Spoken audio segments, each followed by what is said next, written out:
Amém. E cheios desse Espírito Santo, vamos convidar o Rodrigo, que vai partilhar conosco a palavra de Deus nesta noite. Eu quero convidar você a estender as suas mãos na direção do Rodrigo e vamos rezar por ele. Senhor, nós te louvamos e te bendizemos pela vida do seu servo e clamamos, derrama, Senhor, sobre ele o teu Espírito Santo, para que ele seja nesta noite, Senhor, fiel à tua vontade. Que os nossos corações, Senhor, estejam abertos para a palavra que o Rodrigo nos trará, porque são as palavras que o Senhor desejou para cada um de nós. Maria Santíssima, nós colocamos a vida do Rodrigo debaixo da tua proteção e clamamos a tua intercessão. Ave Maria, cheia de graça, o Senhor é convosco. Bendita sois vós entre as mulheres, e bendito é o fruto do vosso ventre, Jesus. Santa Maria, Mãe de Deus, rogai por nós, pecadores, agora e na hora de nossa morte. Amém. Ô Tati, antes dele falar, veio uma palavra, enquanto a gente estava silenciando, que é: não rasgueis as vossas vestes, mas o seu coração. Quando a gente estava orando, pedindo o Espírito Santo, falava muito forte assim, de conversão, e de conversão verdadeira, não de boca, mas de ações. Então acho que vem de encontro a essa moção que nos veio. Amém?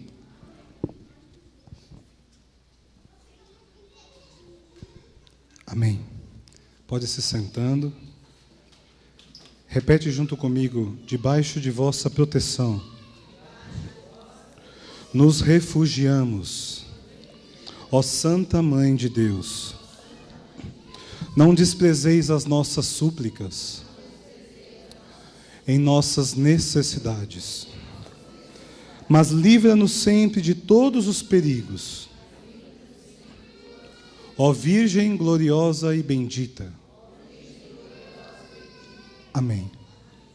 Boa noite. Tudo bem? Eu estou muito feliz de saber que esse grupo hoje completa 20 anos de evangelização. Eu queria iniciar este momento dando parabéns, né? Porque não é fácil. Eu fiquei muito feliz vendo as meninas dançando, né? Como é difícil hoje em dia levar em frente um grupo de oração. Eu sou coordenador do grupo de oração na paróquia vizinha aqui no Pedro Nunes. O grupo tem mais ou menos essa idade também, entre indas e vindas, e a gente sabe do sofrimento que é, da dificuldade que a gente carrega. Então eu quero em primeiro lugar louvar a Deus, porque eu estava ali rezando e me lembrando de muitas pessoas que eu sei que passaram por aqui e que hoje não estão mais. Pessoas que me evangelizaram, pessoas que fazem parte da minha história de conversão. Eu estava ali rezando por elas, né? Porque a semente da palavra de Deus que foi semeada durante esses 20 anos, ela jamais será perdida. Amém? Então, se você tem no seu coração aí alguém que você se lembrou neste momento de oração, que já esteve aqui e hoje não está mais, eu quero profetizar para você: essa semente que foi plantada ainda florescerá. Ainda florescerá. Regue com a tua oração, porque a força da semente não está em quem planta, assim como a força da oração não está em quem ora. A força da semente está na própria semente, porque ela é a palavra de Deus. E a força de quem ora está naquele que escuta a nossa oração, porque os ouvidos de Deus, eles estão atentos aos nossos clamores. Amém? Vai pegando a sua Bíblia comigo no livro do Apocalipse, capítulo 12. Versículos 1 em diante. Enquanto você vai pegando, eu vou me apresentando rapidamente. Meu nome é Rodrigo, eu tenho 33 anos. Sou casado há 8 anos com a mulher mais linda do mundo, e a mais sortuda também, né? Tenho 3 filhos: Pedro, de 7 anos, o João Paulo, que tem 4 meses, completados ontem. E nós temos um bebezinho que foi gerado, mas não chegou a nascer, está no colo de Deus, nos esperando. Eu sou membro de uma missão chamada Missão Luz das Nações, a qual nós evangelizamos através da palavra, através da música, das artes. E eu sou coordenador do grupo de oração aqui na Paróquia São Pedro, no bairro do Pedro Nunes. Pegou a leitura? Amém? Vamos juntos. Se a minha tradução estiver um pouquinho diferente, você acompanha aí, tá bom? Porque o sentido é o mesmo. Um sinal grandioso apareceu no céu. Uma mulher, vestida como o sol, tendo a lua sob os pés e sobre a cabeça, uma coroa de 12 estrelas. Estava grávida e gritava, entre as dores de parto, atormentada para dar à luz. Apareceu então outro sinal no céu, um grande dragão cor de fogo, com 7 cabeças e 10 chifres, e sobre as cabeças 7 diademas. Sua cauda arrastava 1/3 das estrelas do céu, lançando-as para a terra. O dragão postou-se diante da mulher que estava para dar à luz, a fim de lhe devorar o filho tão logo nascesse. Ela deu à luz um filho, um varão, que regerá todas as nações com cetro de ferro. Seu filho, porém, foi arrebatado para junto de Deus e do seu trono. E a mulher fugiu para o deserto, onde Deus lhe havia preparado um lugar em que fosse alimentada por 1260 dias. Houve então uma batalha no céu. Miguel e seus anjos guerrearam contra o dragão. O dragão batalhou juntamente com os seus anjos, mas foi derrotado, e não se encontrou mais um lugar para eles no céu. Foi expulso o grande dragão, a antiga serpente, o chamado Diabo ou Satanás, sedutor de toda a terra habitada. Foi expulso para a terra e seus anjos foram expulsos com ele. Ouvi então uma voz forte proclamando, agora realizou-se a salvação, o poder e a realeza do nosso Deus, e a autoridade do seu Cristo, porque foi expulso o acusador dos nossos irmãos, aquele que os acusava dia e noite diante do nosso Deus. Eles, porém, venceram, graças ao sangue do Cordeiro e pela palavra do seu testemunho, pois desprezaram a própria vida até a morte. Por isso, alegrai-vos, ó céu, e vós que habitais. Ai da terra e do mar, porque o diabo desceu para junto de vós cheio de grande furor, sabendo que lhe resta pouco tempo. Ao ver que fora expulso para a terra, o dragão pôs-se a perseguir a mulher que dera à luz um filho varão. Ela, porém, recebeu as 2 asas da grande águia para voar ao deserto, para o lugar em que, longe da serpente, é alimentada por um tempo, tempos e metade de um tempo. A serpente, então, vomitou água como um rio atrás da mulher, a fim de submergi-la. A terra, porém, veio em socorro da mulher. A terra abriu a boca e engoliu o rio que o dragão vomitara. Enfurecido por causa da mulher, o dragão foi então guerrear contra o resto dos seus descendentes, os que observavam os mandamentos de Deus e mantêm o testemunho de Jesus. Vamos aplaudir a palavra de Deus? Força na sua palma, meu querido. Amém. A palavra de Deus, que é a presença do próprio Cristo entre nós. Meus amados irmãos, o livro do Apocalipse, todo mundo morre de medo, não é assim? O povo tem medo de ler o livro do Apocalipse. E ainda essa semana estava vendo uma pregação do Padre Léo, saudoso Padre Léo, onde ele dizia assim, que ele tinha uma estranha mania de começar a ler as coisas de trás para frente. E ele começou a ler a Bíblia pelo Apocalipse. Mas ele disse que o mais legal é que ele começou a ler a Bíblia quando ele ainda era um jovem dependente de drogas. Então ele fumava maconha e ia ler o Apocalipse. Então ele falou que achava o maior barato, porque tinha dragão, tinha serpente, era um negócio meio doido, e ele falou que estava indo bem. Mas a verdade é que o livro do Apocalipse, ele surge num momento muito difícil da igreja. O livro do Apocalipse surge mais ou menos, ele é escrito no ano 95 depois de Cristo, onde a igreja estava passando uma das piores e mais sangrentas perseguições de toda a história do cristianismo. Depois do imperador Nero, que botou fogo em Roma e botou a culpa nos cristãos, havia subido ao poder o imperador Domiciano. Era um homem extremamente cruel. Jogava os cristãos para os leões, torturava, perseguia aqueles que ousavam falar do nome de Jesus. Era um tempo de muita dificuldade. Por isso o livro do Apocalipse, ele não é um livro que tem que nos trazer medo. Ele não é um livro que nos fala do fim do mundo, nada disso. O livro do Apocalipse é um livro que nos traz uma mensagem de esperança, uma mensagem de vitória sobre as dificuldades. E você, a partir de hoje, vai começar a ler esse livro dessa maneira, e você verá que faz todo o sentido. João escreve de uma maneira figurada, para que a mensagem possa chegar até as comunidades a quais a mensagem é destinada. Para que, se alguém pegasse, não conseguisse entender o que ele estava dizendo.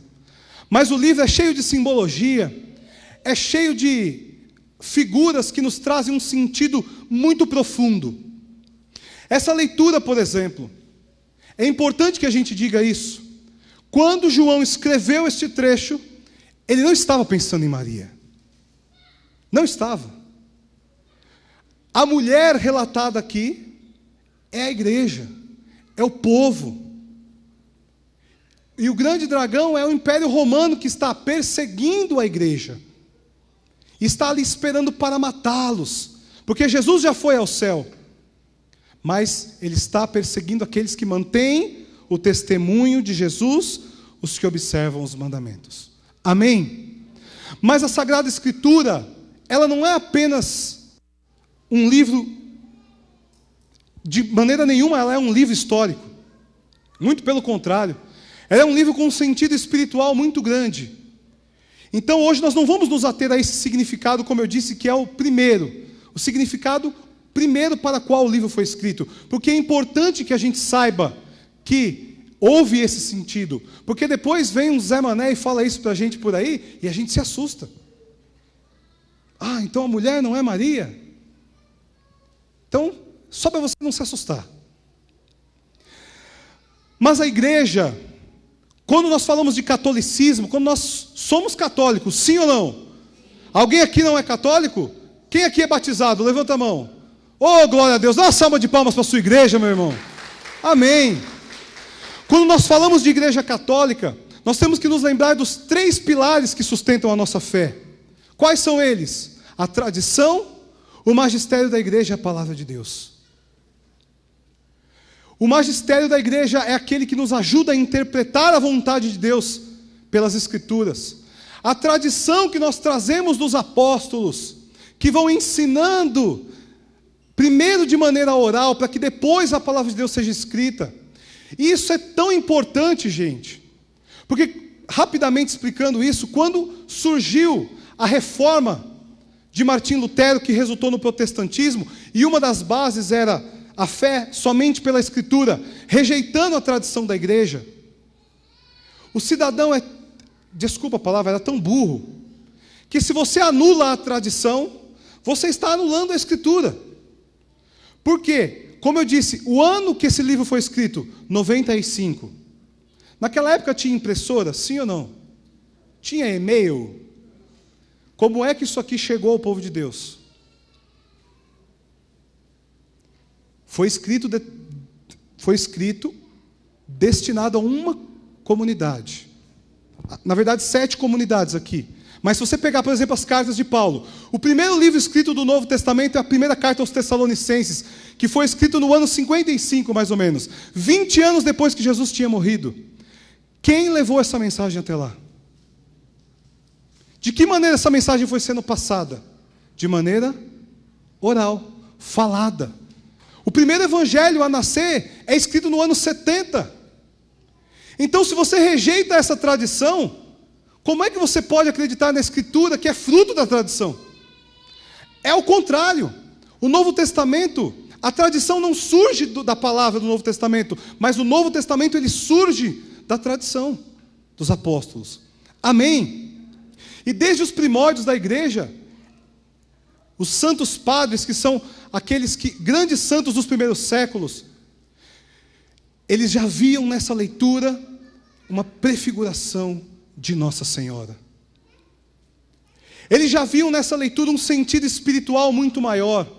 E como eu disse, ela não foi escrita pensando nisso, mas nós temos que nos lembrar que toda a palavra de Deus, toda a palavra de Deus, ela é viva.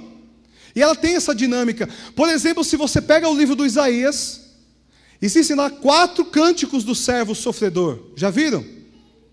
Aquele que Jesus pega depois do Evangelho e fala: hoje se cumpriu esta palavra. Está lá no livro de Isaías. Ele não levantará a voz. Ele seguirá para o matadouro como uma ovelha muda. O cântico do servo sofredor não foi escrito pensando em Jesus. Foi escrito pensando na realidade que o povo vivia. Mas a Sagrada Escritura contém esse poder, porque ela é viva. Ela é uma palavra que ela é viva. Ela traz um sentido espiritual também. E os santos padres da igreja já viam aqui, nessa leitura, a presença de um mistério. Maria é a mulher do Gênesis. E se nós pegarmos um pouquinho antes, que eu não vou pegar, mas no capítulo 11, o versículo 19, ele começa falando da Arca da Aliança. O início dessa visão, onde João vê a mulher e o dragão, ele vê primeiro o céu se abrindo e a Arca da Aliança no céu. A Arca da Aliança, ela tinha ficado 500 anos desaparecida. Desde o profeta Jeremias, havia guardado a arca num lugar que ninguém sabia. E a arca desapareceu. E na visão, João vê a arca no céu. E logo em seguida ele vê a mulher. Por quê? Maria é a arca da nova aliança. Toda a caminhada do povo de Deus é feita em torno da aliança. Nós precisamos entender isso, para entender o sentido da arca da aliança. O que fazia da arca da aliança um objeto santo? O que continha a arca da aliança? 3 coisas. As tábuas da lei, com os mandamentos. O maná, que havia alimentado o povo no deserto. E o cajado do sumo sacerdote Arão. 3 coisas que faziam da arca santa. A arca não era santa por ela. Ela era santa por aquilo que estava dentro dela. Primeira coisa, na arca, as tábuas da lei. A palavra. Que para o judeu, as tábuas da lei representavam toda a palavra de Deus. Maria é aquela que traz em si o próprio Verbo encarnado. Segunda coisa, o maná que alimentou o povo no deserto. Maria carrega no seu ventre o pão vivo descido do céu. Terceiro, o cajado do sumo sacerdote. E Maria carrega o sumo e eterno sacerdote no seu ventre. Então daí nós já vemos todo um sentido que nos mostra que Maria é a arca da nova aliança. Maria é aquela que traz no seu ventre o Verbo encarnado de Deus, o pão vivo descido do céu, o sumo sacerdote. Então, João vê a arca da aliança, e na sequência ele vê a mulher perseguida pelo dragão. Essa mulher é Maria. Essa mulher é Maria. Maria, que está em dores de parto. E o Papa Pio X, numa carta que ele escreveu em comemoração dos 50 anos da proclamação do Imaculado Coração de Maria, ele disse que as dores de parto não são mais as dores do parto de Jesus, mas que João vê Maria no céu em dores de parto por nós, porque ela sofre em nos ver, no sofrimento aqui na terra ainda, na luta. Ela quer dar à luz a uma nova humanidade. Maria é aquela que gera a nova humanidade para o seu filho. Maria é a mãe da igreja. Maria é a mãe do povo eleito de Deus. Ela é a nova arca da aliança. Então, é importante que a gente entenda que, desde os primórdios da igreja, nós já vimos a igreja com o seu magistério, com a sua sabedoria, com a força do Espírito Santo, já via aqui a presença mística de Maria. E quando para nós entrarmos no tema específico de hoje, da mulher e o dragão, é importante que a gente lembre o trecho que fala aqui, o dragão, a antiga serpente. Por que é que ele cita a antiga serpente? Porque ele está fazendo uma referência à criação. No capítulo 3 de Gênesis, no versículo 15, Deus diz à mulher, diz à serpente: porém inimizade entre ti e a mulher, entre a tua descendência e a descendência dela. Quando o livro do Apocalipse mostra o dragão como a antiga serpente, ele está voltando lá na criação, nos mostrando que a descendência da mulher, a descendência de Eva, é a descendência que é perseguida pelo dragão. É a descendência agora daqueles que testemunham o nome de Jesus, aqueles que vivem os mandamentos de Deus. Mas ele volta lá para nos mostrar também que Maria é a nova Eva. É a nova Eva. Mas antes de nós falarmos da nova Eva, vamos falar do bem maldito do dragão. O projeto do demônio para o mundo, desde o início da criação, quando nós pegamos, lá no Gênesis, como eu disse. Qual que é o projeto do demônio? É destruir a nossa amizade com Deus. É destruir a aliança que Deus fez com o homem. Deus criou o homem e a mulher.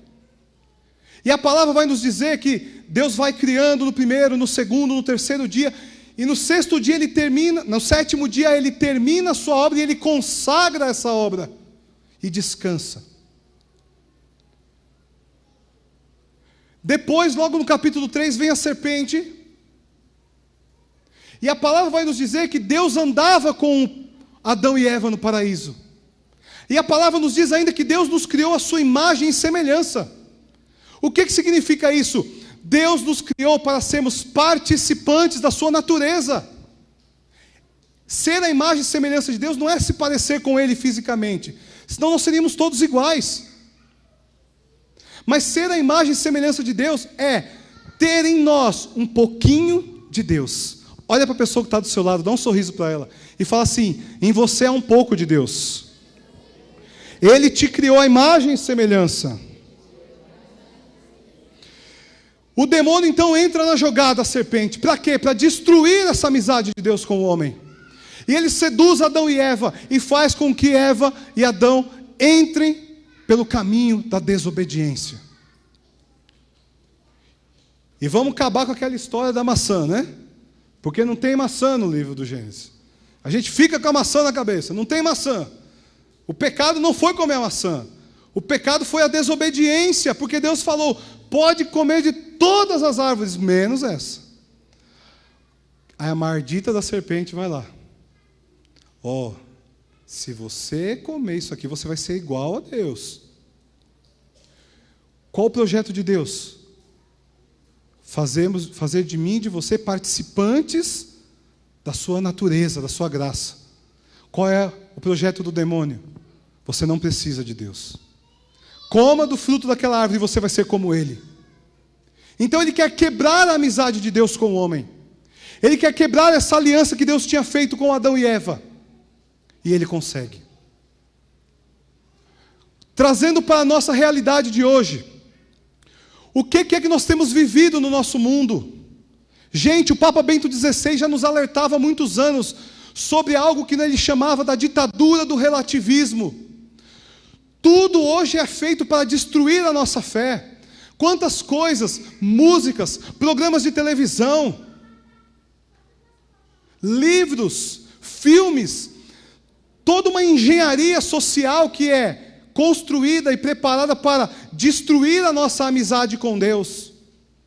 É ou não é verdade que nós temos sentido isso hoje na humanidade? É ou não é verdade que cada dia está mais difícil viver os valores da nossa fé? Porque o mundo quer colocar que tudo é relativo, que tudo depende. Agora nós estamos vivendo esse momento de dificuldade com a tal da Zika, não é? E a primeira coisa que já se fala, vamos abortar. Eu estava vendo hoje, o juiz já queria aprovar uma lei para abortar as crianças que estivessem com o problema da microcefalia. Tudo é um motivo para o pecado. Tudo é um motivo para essa falsa liberdade de que o mundo tem tentado nos dizer que este é o caminho.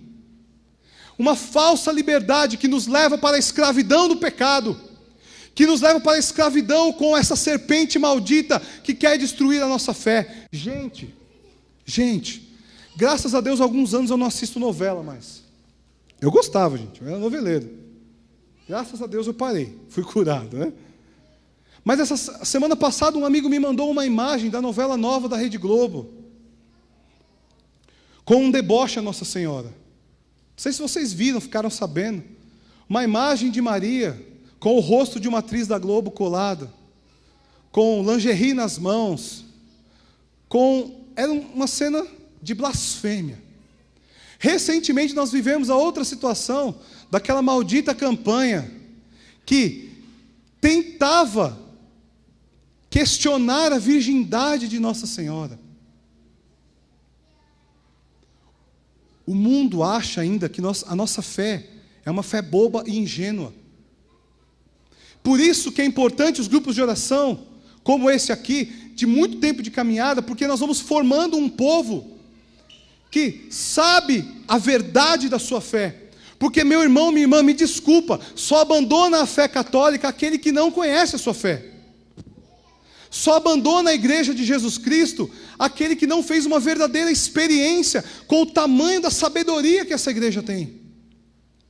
E aí vem um imbecil que mal conhece a Bíblia, desculpa falar assim, e quer tentar nos convencer que a virgindade de Maria está baseada num erro de tradução, como se a igreja fosse tão burra, como se a igreja não soubesse de todos os instrumentos de análise crítica dos textos, da crítica textual. O Papa João Paulo II já tinha instruído há tantos anos atrás: utilizem dos instrumentos. O mundo está dizendo: olha, a arqueologia está avançando, as pesquisas estão avançando, nós vamos tirar de vocês a Bíblia, nós vamos dizer que isso não está errado. E o Papa João Paulo II disse: usem os mesmos instrumentos para ir lá e mostrar a nossa fé na raiz, na essência, na verdade. E a igreja tem batalhado, estudado, aprofundado cada vez mais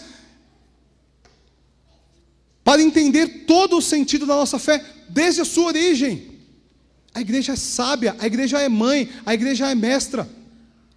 Mas o mundo tem tentado nos ensinar que não vale a pena viver o caminho de Deus. O que vale a pena é essa liberdade falsa, que nos leva a uma sexualidade desregrada, que nos leva a escolhas como essa do aborto, que nos leva ao pecado e à escravidão, e vai fazendo do homem cada dia mais distante do projeto de Deus. Hoje está começando o carnaval, né? A Tati estava falando aqui. Está começando o carnaval. Quantos cristãos vão estar lá fora? Pseudo-cristãos, né? Pulando, sei lá mais o que fazendo, é melhor nem falar.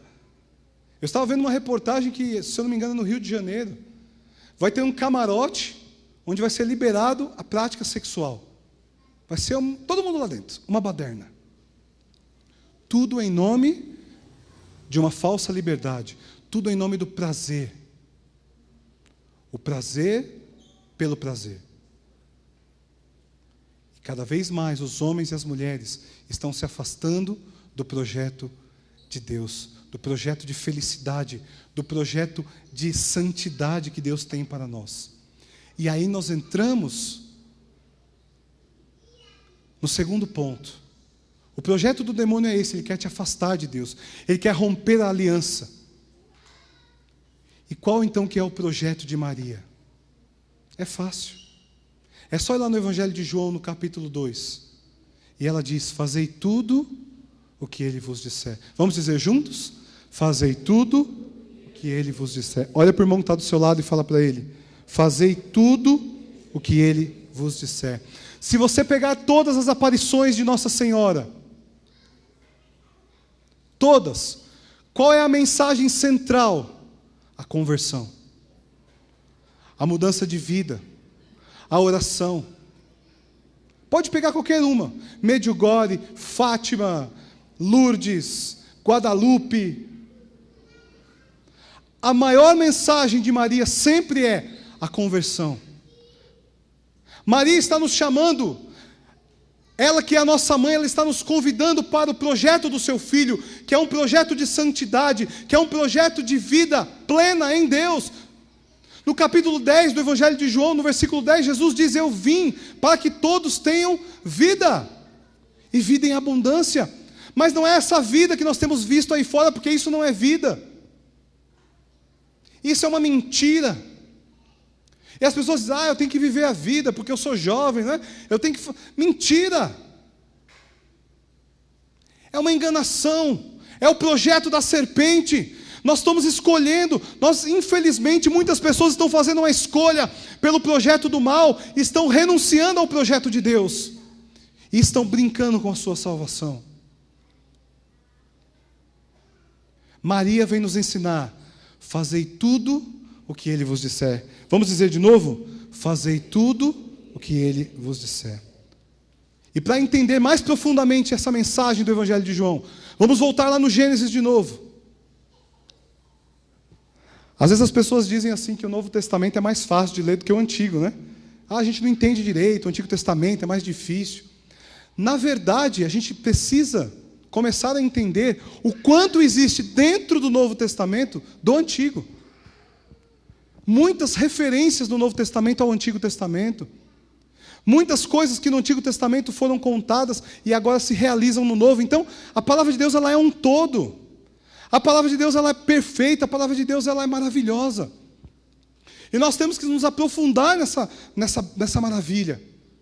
Se você pegar os 2 primeiros capítulos do Evangelho de João, você vai ver que existe ali uma referência à criação. O Evangelho foi escrito de propósito, propositadamente, dessa maneira. Pega lá, não precisa pegar aí, mas vai comigo acompanhando. Depois você confere em casa. Como é que é a criação? No primeiro dia, Deus cria a luz. Aí a palavra fala: no dia seguinte, dia 2, o céu e o mar. No dia seguinte, a terra. No dia seguinte, e vai seguindo. Não é assim? Sim ou não? O primeiro relato da criação em Gênesis 1, Deus cria o mundo em 7 dias. Termina a obra no 7º e a consagra. Depois você vai pegar em casa, a lição de casa, o capítulo 1 e 2 do Evangelho de João. Ele começa dizendo que no princípio, olha só, como começa o livro do Gênesis? No princípio. Como começa o Evangelho de João? No princípio. Olha para o seu irmão e fala: no princípio. No princípio. O Evangelho de João vai dizer que no princípio era o Verbo, e o Verbo estava junto de Deus. Já fazendo uma referência à criação, por quê? Porque Deus cria pela palavra, e agora Jesus é a palavra que é encarnada. Aí o Evangelho de João, no capítulo 1, no versículo 29, vai dizer: no dia seguinte, segundo dia. No versículo 35, vai dizer: no dia seguinte, terceiro dia. No versículo 43 vai dizer: no dia seguinte, quarto dia. Amém? Amém ou não? Fala para o irmão que está ao seu lado: o quarto dia. Fala forte, meu irmão: o quarto dia. Amém. Então, no 7º dia da criação, Deus consagra a sua obra. E ali no final da criação, se você for um pouquinho para frente, no segundo relato da criação, no capítulo 2 de Gênesis, acontece um casamento. Sim ou não? Adão cai num sono profundo. Deus retira a costela de Adão e cria a mulher. Quando Adão acorda do seu sono, ele fala: agora sim. Adão era esperto, né? Já falou: Senhor, agora sim. Osso dos meus ossos, carne da minha carne. É a mulher. É a aliança que Deus faz, é o casamento. Lembre-se que Adão e Eva ainda não tinham pecado, estavam preservados do pecado ainda, não tinham desobedecido a Deus, e celebravam o seu matrimônio, porque Deus falou: enchei a terra e multiplicai. No 7º dia, Deus consagra a sua obra. Se você pegar o 2º capítulo do Evangelho de João, nós estávamos no dia, qual dia? 4. Se você pegar o primeiro versículo do capítulo 2 de João, ele vai dizer: 3 dias depois, 4 mais 3 são? 4 mais 3? Pensei que a matemática estava ruim. No 3º dia, o que significa? O último dia da criação. Amém? E o que acontece no capítulo 2 do Evangelho de João? Fala forte que vocês sabem. O que acontece lá? Um casamento. Acontece o casamento nas bodas de Caná. Agora eu te pergunto uma coisa: quem é o noivo do casamento das bodas de Caná? Quem soubesse, eu vou dar R$50. Não tem nome o noivo, tem nome? Sim ou não? E a noiva? Também não tem nome. Quais são os 2 únicos personagens que têm o nome na narrativa? Jesus e Maria.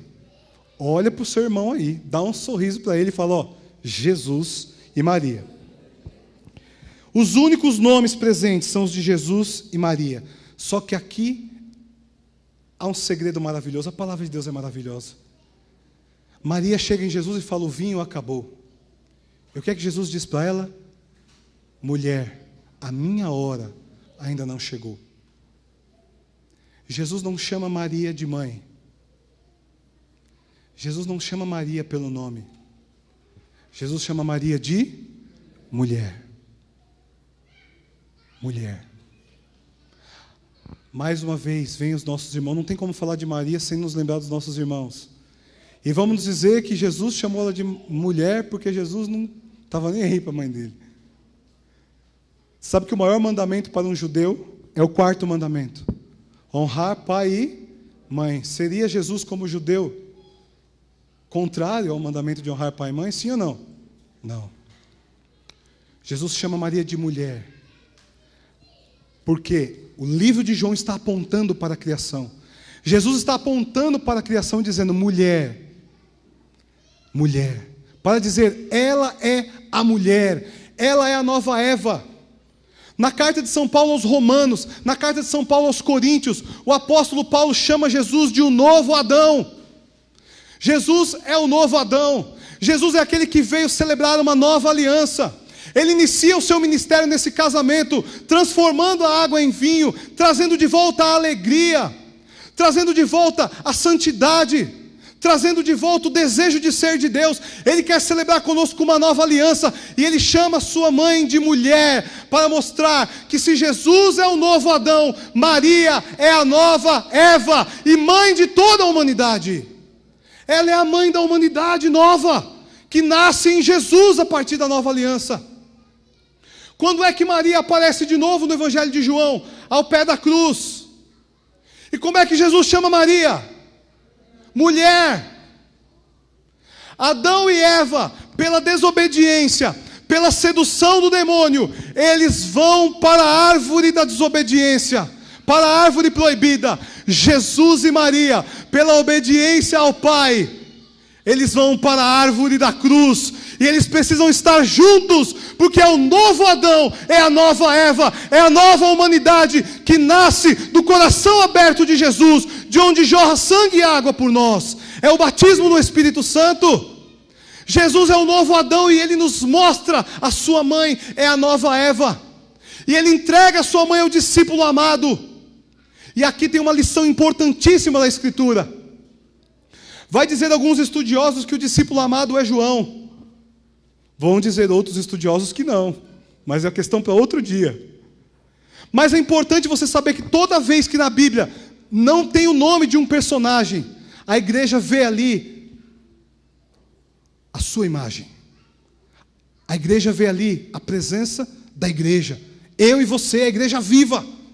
Quando Jesus fala, Filho, eis aí a tua mãe. Ele não está entregando a mãe apenas para o discípulo amado. Ou será que nós também não somos discípulos amados de Deus? Somos, sim ou não? Somos discípulos amados. E o Senhor está entregando a sua mãe para mim e para você. Porque ela é a mãe da nova humanidade.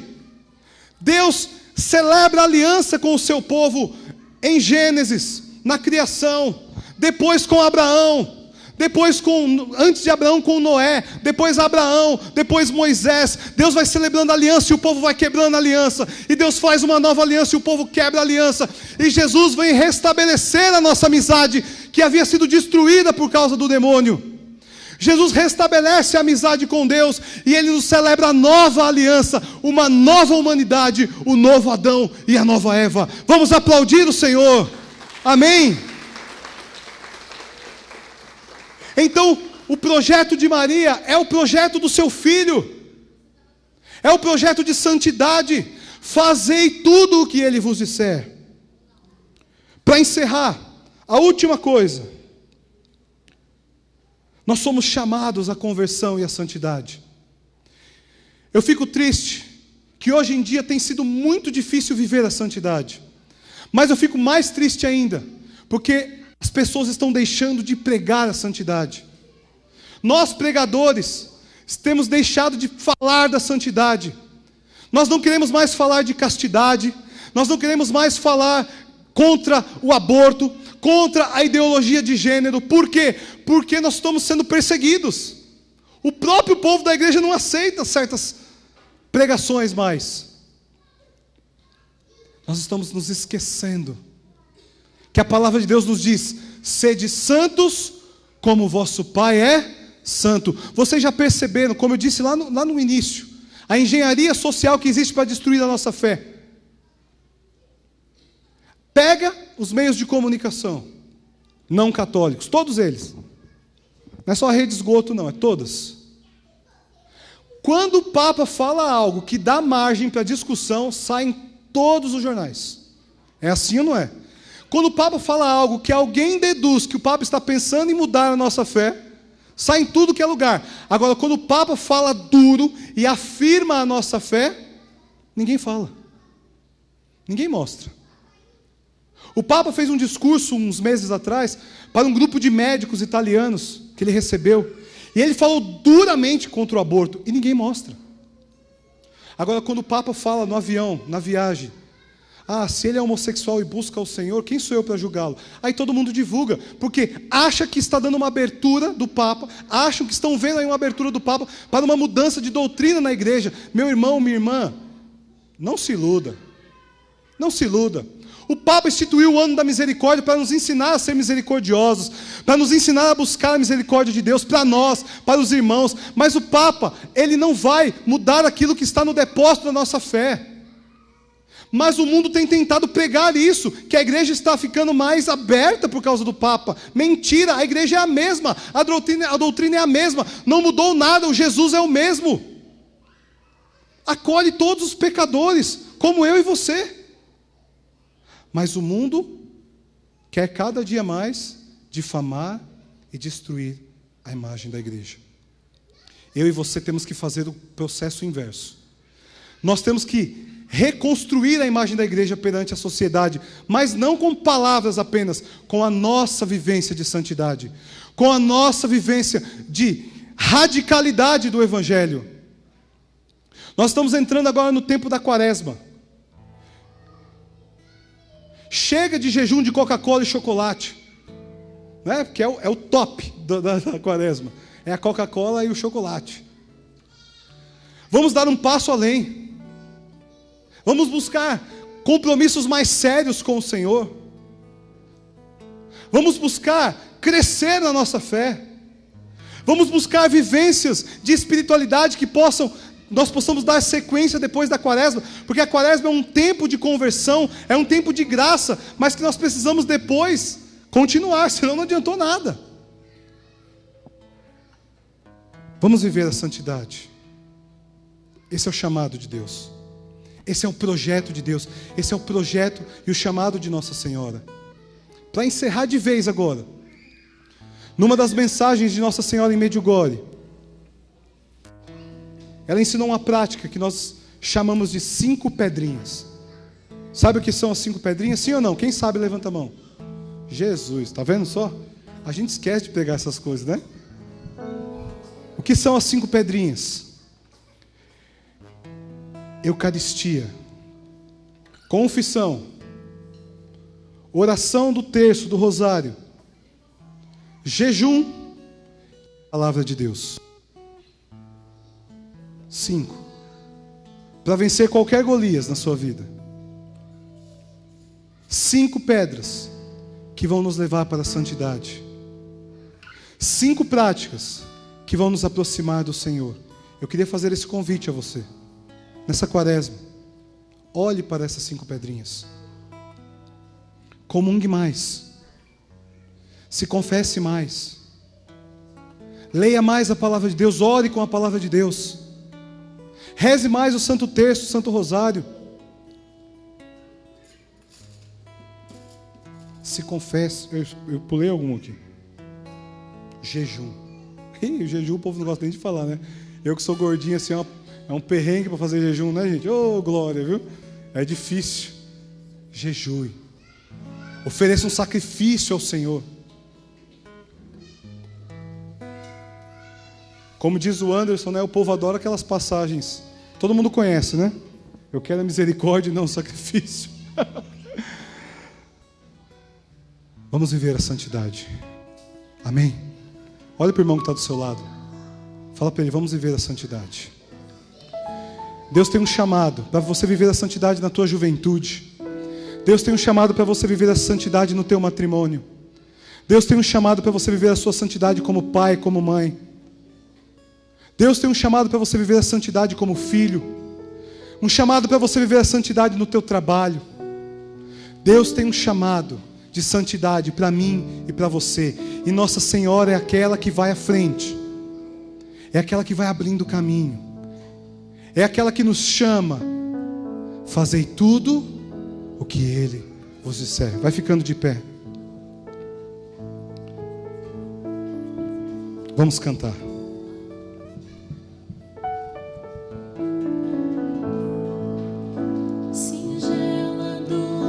Obrigado, Senhor. Canta comigo, Maria de José. Solta a sua voz. Maria de José, Mãe terna e escolhida, Mãe terna e escolhida, és mãe leal da fé. Solta a voz. És mãe leal da fé. Seu nome é Maria. Seu nome é Maria de Deus. Põe a mão no seu coração. Canta bem forte. Maria santa e fiel. Solta a sua voz. Maria santa e fiel, ensina-nos a viver como escolhido. Olhos voltados para o céu. Olhos voltados para o céu. E por eles construir a nova vida. Levante seu braço. Vai dizendo para Nossa Senhora que você quer viver esta vida nova. Vai dizendo para a mãe de Jesus e nossa, vai dizendo para ela, mãezinha querida, eu quero viver esta palavra. Eu quero viver o teu chamado, mãe. Fazei tudo o que Ele vos disser. Eu quero viver a vontade do seu filho na minha vida, mas eu preciso da tua ajuda. Eu preciso da tua ajuda, mãezinha, porque eu sou fraco, porque eu sou miserável. Vem, mãezinha querida, intercede por mim. Vem, Nossa Senhora, e me mostra o caminho. A Senhora que soube fazer a vontade de Deus. A Senhora que foi aquela que em tudo agradou o Pai. Sim, mãezinha querida, toca nos nossos corações. Peça ao seu Filho que derrame sobre nós o Espírito esposo, para que nós possamos viver a santidade, para que nós possamos fazer a vontade do seu Filho Jesus e viver o teu chamado à conversão, chamado do teu Filho, refletindo na Senhora, que nos diz: fazei tudo o que Ele vos disser. Nós queremos tomar posse hoje, Mãe, da filiação. Nós somos teus filhos.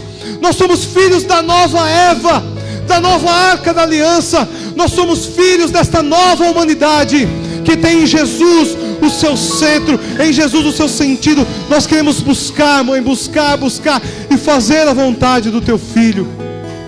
Obrigado, Senhor, nós te louvamos, porque o Senhor nos deu uma mãe. Nós te louvamos, Senhor, porque do alto da cruz o Senhor nos deu a sua mãe, a cada um de nós, dizendo: mulher, eis aí o teu filho. Filho, eis aí a tua mãe. Ouve, meu irmão, ouça o Senhor dizendo a você hoje: meu filho, eis aí a tua mãe. Eis aí a tua mãe. Maria Santa, Maria Santa e fiel, ensina-nos a viver como escolhido, olhos voltados para o céu. Olhos voltados para o céu, voltados a ti, e construir a nova vida. Nova vida.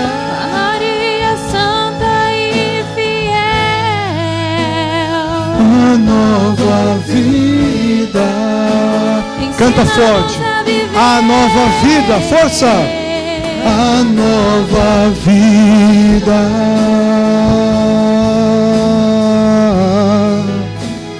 A nova vida.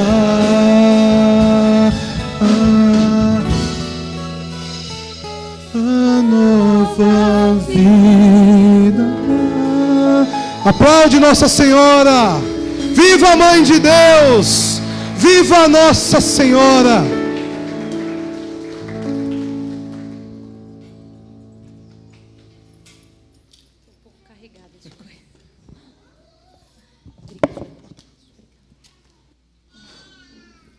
Amém.